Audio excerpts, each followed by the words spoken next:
Continuação da leitura do livro Véspera, de Carla Madeira, capítulo 2. Continuando a história da Vedina. Um carro parou em fila dupla. Gritaram as buzinas. O idiota é Vedina. Ela percebe a indignação, mas Augusto desapareceu. Dentro dela há vozes muito mais estridentes e ameaçadoras que a dos carros. Onde está Augusto? O que você fez com nosso filho? Um sonoro palavrão atravessa o vidro. A cara de um homem que ruge para ela está deformada. Ele seria capaz de matar para defender seus minutos. Vedina não se defende. É uma tantã indefensável.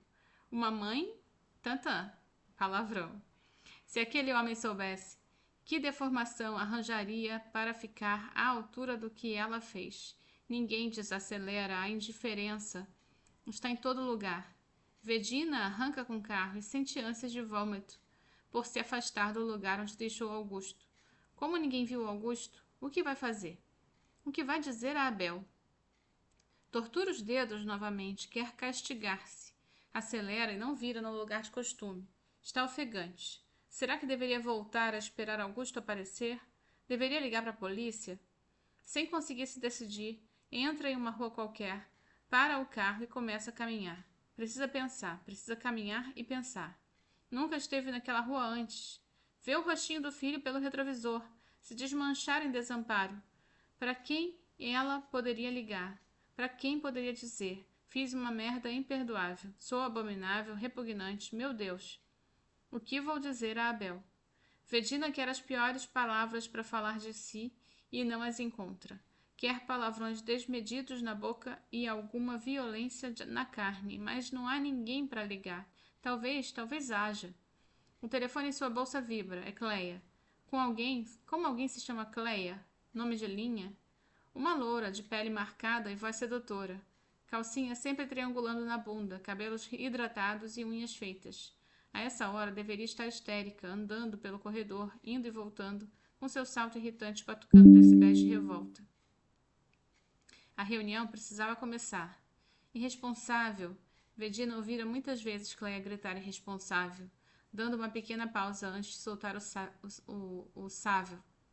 As reuniões são prioridade. As geleiras derretem, mas as reuniões são prioridade na vida de Cleia. Vedina calça um sapato, de quem já deveria ter chegado em uma reunião tão inadiável. Ela está bem longe de onde deveria estar, com sapatos inadequados para o rojão de desespero. A manicure tirou um bife enorme do seu dedo do pé. Dói, e ela pode sentir a inflamação. Deveria doer mais, tudo deveria existir para torturá-la. A dor distrai esse desespero. O alicate deveria arrancar suas unhas, e seria pouco para quem abandona um filho indefeso. Mas quem passa por Vedina na rua ainda a respeita. Nem imagina que se trate de um ser desprezível. Há 5 anos, desde que Augusto nasceu, foi obrigada a ser sua mãe. Foi obrigada a amá-lo. A avó de Vedina fazia sapatinhos de linha Cleia para Augusto, e quando Vedina nem sequer imaginava que o teria. Na ponta da agulha, um pezinho azul ia ficando dependurado. Vedina queria desmanchar aquele afeto, ponto por ponto.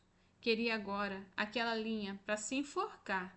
Que mãe põe as coisas nesses termos? Foi obrigada a amá-lo. O telefone vibrou novamente e é a porra da linha da Cleia. Ela não desiste e dias depois dará a sua versão incontinente e maliciosa dos acontecimentos em uma entrevista sensacionalista. O meu filho desapareceu. Dane-se essa reunião. O meu filho, entende? Minha culpa, entende? É o que Vedina gostaria de gritar, mas se contorce com as mãos na boca do estômago.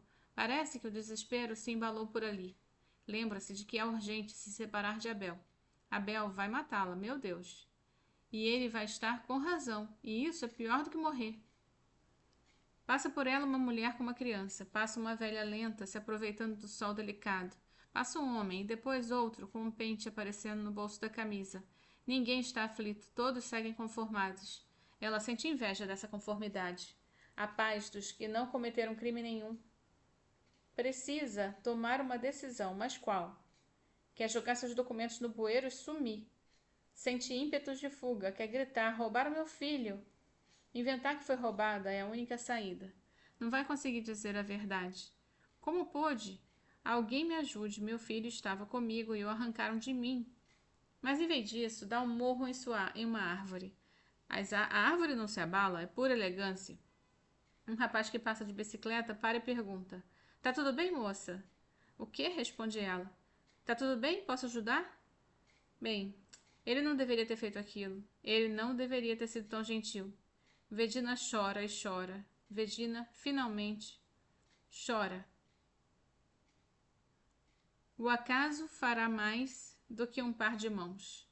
Diante do Colégio Santa Maria, Custódia viu seus 2 filhos de mãozinhas dadas, uniforme impecável, atravessando o largo portão da escola no primeiro dia de aula das suas vidas.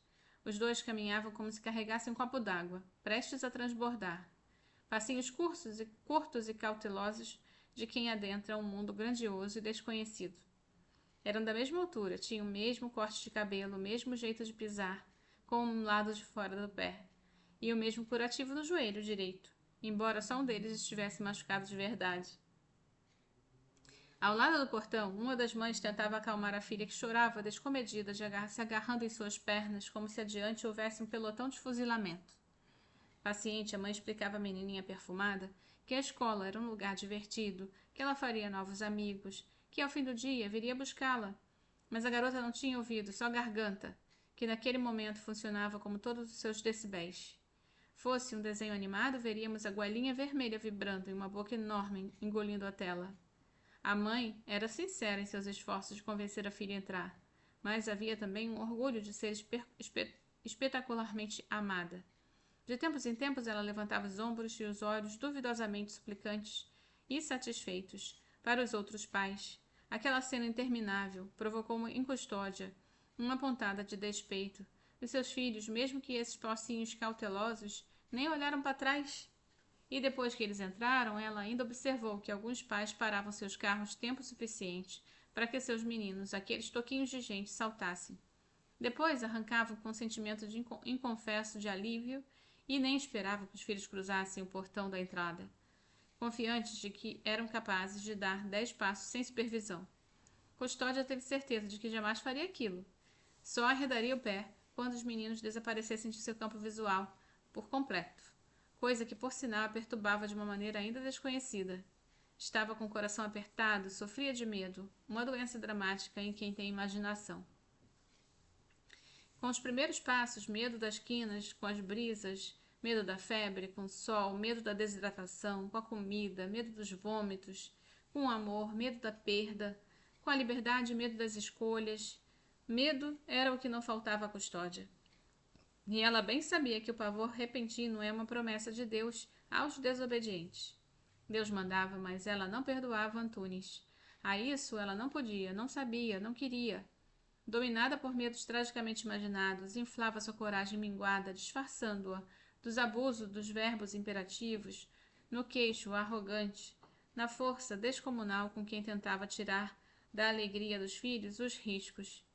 De todos os seus medos, um tornou-se medorei, medo-rei, soberano, mais poderoso que todos os outros, o medo do filho extraviado. Por causa desse medo, Custódia fez uma incontável quantidade de absurdos. Mas sejamos justos, que mãe não padece desse calafrio? Do filho que dá errado, que se perde ou que é perdido?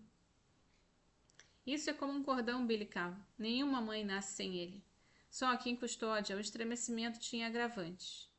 Mais do que o medo do filho extraviado, existia o medo de reconhecê-lo de súbito em um dos gêmeos, em um gesto, em uma palavra, em um olhar.